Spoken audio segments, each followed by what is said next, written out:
Hello, welcome back to the channel. Fall festivals have wrapped up and we are about to head into the thick of award season. So I am about to dive into my initial Oscar predictions for the upcoming Academy Awards. So make sure you hit that subscribe button and follow along because I'm going to be updating these all season long as we get into more precursors, as things change. You won't want to miss it. Today we are going to be covering the acting categories. We're going to be talking about Best Lead Actor, Best Actress, Supporting Actress, and Supporting Actor. Please keep in mind this is not necessarily who I want to be nominated. This is just who I am predicting will be nominated based on industry chatter, based on precursors, based on reception, etc., etc. These are also just in the order I think they are likely to be nominated. I'm not really calling a winner just yet. Those will come in later videos. Let's kick it off with Best Supporting Actor. I've got three gentlemen locked and loaded for Best Supporting Actor right now, and that is Stellan Skarsgård for Sentimental Value, Sean Penn for One Battle After Another, and Paul Mescal for Hamnet. I think all three of these gentlemen are in three major players this year at the Oscars. I think Stellan Skarsgård has a great narrative going into this season. He's been long overlooked, I think, by mainstream awards bodies. I don't think they're going to give Sean Penn a third Oscar, but I do think the role is hugely important for a major Best Picture player. Hamnet's going to be a big player, and that is a very acting forward film. Jessie Buckley is going to be the focal point of a lot of conversations, and I do think he is going to come along with that. I've been told this is kind of a hope diction, but I don't think so. The further along we get into this, the longer this movie's been out, I think there is a very viable path for it. I just need some things to happen in order for it to be a lock, but I have Jacob Elordi in Frankenstein at number 4. I think the common point of praise in Frankenstein, even among critics who are negative on it, is Jacob Elordi's performance. Now, that being said, while it didn't get off to a great start, the reception has definitely warmed as it's continued on its festival run and now is available to the public. I think he's really disappearing into this character. There's excellent makeup work to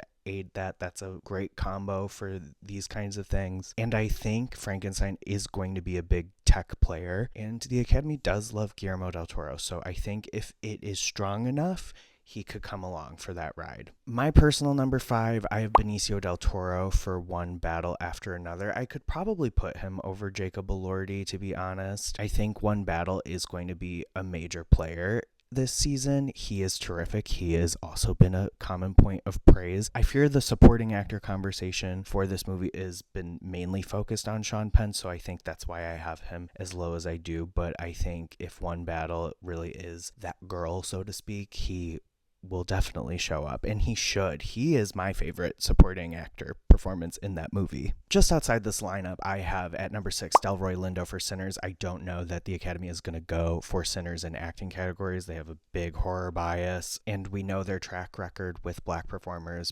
of color. But I do think if it's going to go to someone, I think Delroy is the big one. He is a veteran actor. He is long overdue for recognition. He was overlooked for what many thought would be the definitive supporting actor prize a couple years ago with The Five Bloods. I think he's right there. Number 7, I have Adam Sandler, Jay Kelly. I think Jay Kelly kind of stumbled out the gate, and unlike Frankenstein, it hasn't really regained its momentum and found its footing. I think there is a demographic that is warm on this movie, but I don't think it's that strong. He also has a good narrative going for him. He was overlooked for Uncut Gems. I think people think this could be the one to get him in there. 8 through 10 I don't think will really happen, but I needed 3 more slots. So then I have Jeremy Strong, Deliver Me From Nowhere. I think Deliver Me From Nowhere is pretty dead on arrival, though. Number 9, I have Jonathan Bailey for Wicked for Good. He got nominated for SAG Best Supporting Actor for the last film, and he didn't get to do a lot, and he has much more to do in this part. And I think Wicked is going to be a heavy hitter again this year, and I think he can absolutely ride that wave, especially if pieces fall into place where this is a little more open. And at number 10, I have Miles Catton for Sinners. Again, don't know how they're going to do with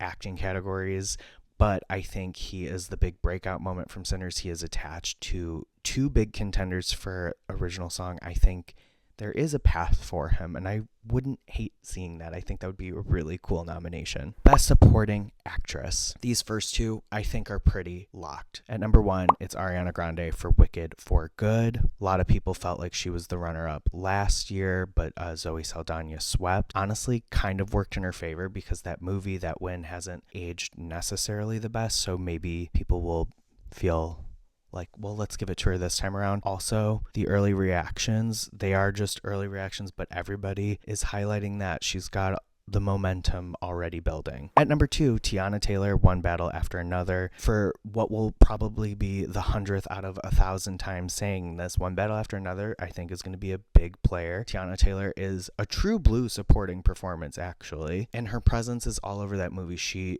gives such a really captivating, intricate performance at the beginning there, and you still feel her even when she's gone for the rest of the film. It's memorable, it's undeniable. I think she'll get in there. At number 3 and 4, I'm kind of like lumping them all in one because they are from the same movie, but I have Elle Fanning and Inga Ipsdotter Lilius from Sentimental Value. I'm very interested to see what the Academy does with this movie, specifically with these two performers. I think Elle Fanning, I have a slightly higher just because of the name recognition, but Inga Ipsdotter Lilius is kind of the heart and soul of that movie, so I think like that performance is incredible. There's a few movies specifically in this category that could double nominee. I think right now Sentimental Value might be the double, but I don't know because it feels like the buzz around that movie is dissipating as we get further and further into this. At number 5 right now, I have Gwyneth Paltrow, Marty Supreme. I think Marty Supreme was rapturously received at the few screenings that they've done. I think this would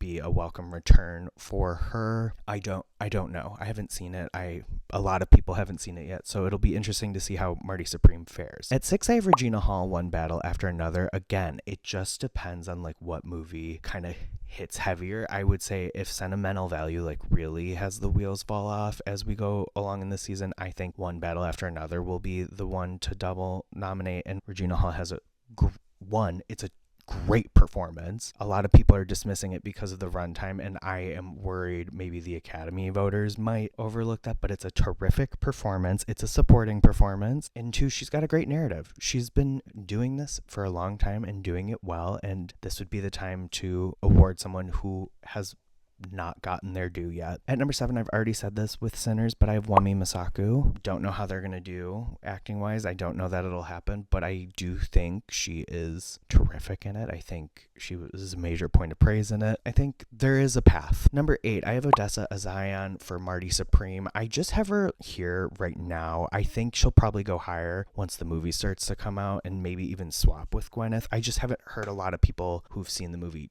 talking about it yet, but I think if that movie is as strong as I am led to believe, I think there's a way. At number 9, I have Jennifer Lopez for Kiss of the Spider-Woman before the J-Lo fans get activated and riled up. I don't think she has had the push from the studio necessary to be higher on this list. I don't think it's totally done yet. The studio push for Kiss of the Spider-Woman and her performance in general has not been there. It's not a robust campaign, and unfortunately I do think that is not helping her.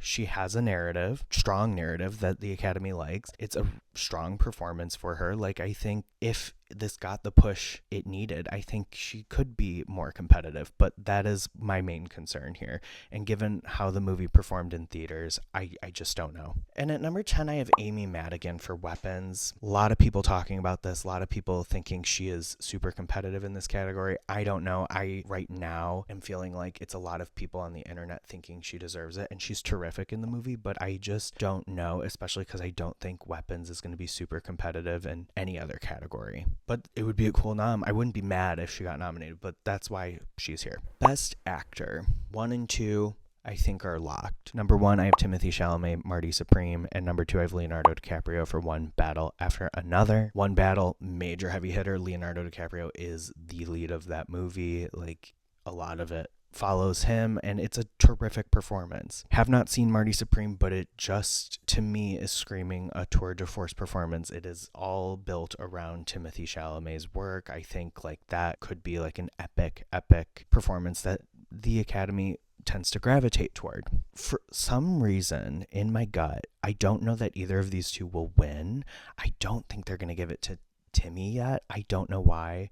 I just feel like they're going to be like, oh, he's still young. And I don't think they're going to give Leo a second one. My other hesitation with Marty Supreme is I've heard a lot of comparisons to Uncut Gems, and the Academy did not go for Uncut Gems. So I'm kind of hesitant to think they'll like really change their tune here, but who knows? But I do think they're going to get nominated. At number 3 right now, I have Wagner Moura, The Secret Agent. He won Best Actor at Cannes. I think The Secret Agent being picked up by Neon is huge. Been seeing a lot of international performances get in more lately. I especially think like with like the Golden Globes, the way those categories split, I think he's super competitive there. The big hiccup, I think, is just to see how Neon handles it. They have so many movies that are competitive this year. It just depends like if they have that focus and are able to push him. Number 4, I have Joel Edgerton in Train Dreams. I think Train Dreams is turning into a bit of a sleeper hit for Netflix, and Netflix gets their movies nominated. I think like Frankenstein is going to be a big priority, but I don't think Jay Kelly's panning out the way they thought it would. I don't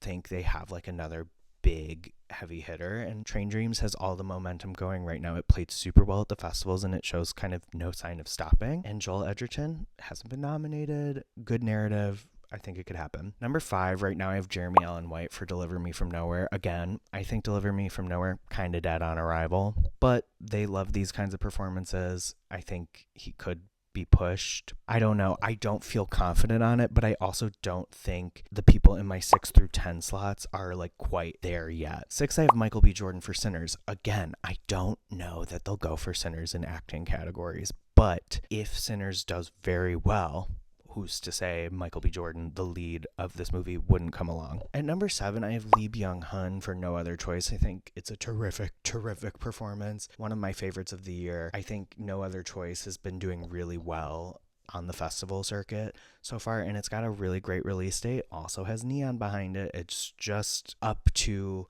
how Neon is able to handle all these movies, and also like if No Other Choice is received well by the Academy. Park Chan-wook's work has yet to be recognized. Granted, I think Decision to Leave was distributed by Mubi, and I don't know that they really had what it took to run a robust campaign at that time. So I don't know if that was the reason, but we'll see. 8, I have Dwayne Johnson for The Smashing Machine. I think he has the star power to like keep running a campaign, but I don't think it's happening anymore. I don't think that movie was as warmly received financially or critically to sustain that, but I could see him like popping up at like SAG or like a show that has 6 slots. He has charisma. He knows how to campaign. I think like that'll happen, but I don't know. Number 9, I have Ethan Hawke, Blue Moon. I think Searchlight has this one. They're really good at campaigning. They're really good at getting their people in. I just don't know how like widely seen this has been. So, and at number 10, I have Jesse Plemons for Begonia. I think he's terrific in it. I just don't think Begonia has been the universally lauded film like Poor Things or The Favorite. It hasn't been as like runaway critically adored. So it just kind of depends there. Let's get into my favorite category, Best Actress. This category is always a bloodbath, but this year in particular feels extra competitive. I, at this moment, have like 4 people competing for like that 5th slot. It's insane. My top 3 right now I have pretty locked, and that's Jessie Buckley for Hamnet, Renata Reinsve for Sentimental Value, Cynthia Erivo, Wicked for Good. I mean, Jessie Buckley is Hamnet. That performance is that movie. She's doing so much. I think she's going to do really well this season, especially if that movie maintains its trajectory. Renata Reinsve, I think my only concern, like I mentioned earlier, that the critical reception has noticeably cooled a lot since Cannes. If it can dredge it back up now that it's coming out in theaters, I think she'll be fine. And Cynthia Erivo, I think people are really downplaying Wicked. Like that last one overperformed with 10 nominations. A lot of people are saying like it won't happen because it's like the same role back-to-back years. I think her and Grande are well liked. I think Wicked is well liked by people in the industry. I think the campaign for this movie started the minute they performed at last year's Oscars to rapturous applause, mind you. And the early reactions are great. I have no reason to doubt it. Number 4, I have Amanda Seyfried for The Testament of Anne Lee. This got picked up by Searchlight. Searchlight knows how to run a campaign specifically for Best Actress. I think she's really soared in my rankings ever since that pickup. I think she can do it. At number 5 right now, I have Rose Byrne for If I Had Legs, I'd Kick You. She picked up some acting prizes earlier in the year. I think it's been warmly received. She has this narrative of not really getting mainstream award recognition up until this point. I think like that's all working in her favor. I will be interested to see how A24 like runs it. They haven't been great campaigning their movies lately, so we'll see. Right below her, I have Chase Infinity for One Battle After Another. That movie's strong and she could come along with it. I think the Academy is starting to be more receptive to newer faces in this category, but I think just because it is so competitive with these heavy hitters, that's like the big thing in her way. I think though, like going into like the Globes and stuff, it's going to give her a lot of face time to keep campaigning, and I think that's going to be really great for her. 7 right now, I have Tessa Thompson for Hedda. My main concern with this performance is just the rollout. It only got put in theaters for a week and then dumped right on Prime, but I think the reception has warmed up since its initial debut at TIFF, and conversation has been going for it since it's hit Prime, so I'm hoping maybe Amazon can capitalize on that and really like maintain and build on momentum, especially for Tessa Thompson, who is a mainstay in this industry, who has been overlooked in the past. I think that would be great. Number 8, people are gonna think I'm crazy. I have Emma Stone for Begonia. I just think it's that competitive this year, and I don't think Begonia has been as like widely adored as, like I said earlier, Poor Things or The Favorite. Emma Stone, great in it though, and absolutely deserving of a nomination. I think she's gonna put up a really good fight. Number 9, Jennifer Lawrence, Die My Love, industry mainstay. I think like the performance is great. I just don't think this movie got its fair push on the festival circuit. It skipped so many festivals. I think it is not like the most accessible movie. I think some Academy voters are going to have a hard time with it. So I don't know. And at number 10, I have Ava Victor for Sorry Baby. This is more just a dream, but I would love to see them nominated. I think A24 royally fumbled Sorry Baby, but I would love to see it in there, please. Those are my acting picks. Let me know below. And again, make sure you subscribe because I'm going to be updating these all season long. Every time there's a precursor, we're going to try and update it. I'm going to try and be on top of it this year. And make sure you do all the things you're supposed to do with a YouTube channel. Make sure you like, comment, subscribe, share, follow me everywhere, and I will see you on the next one. Bye.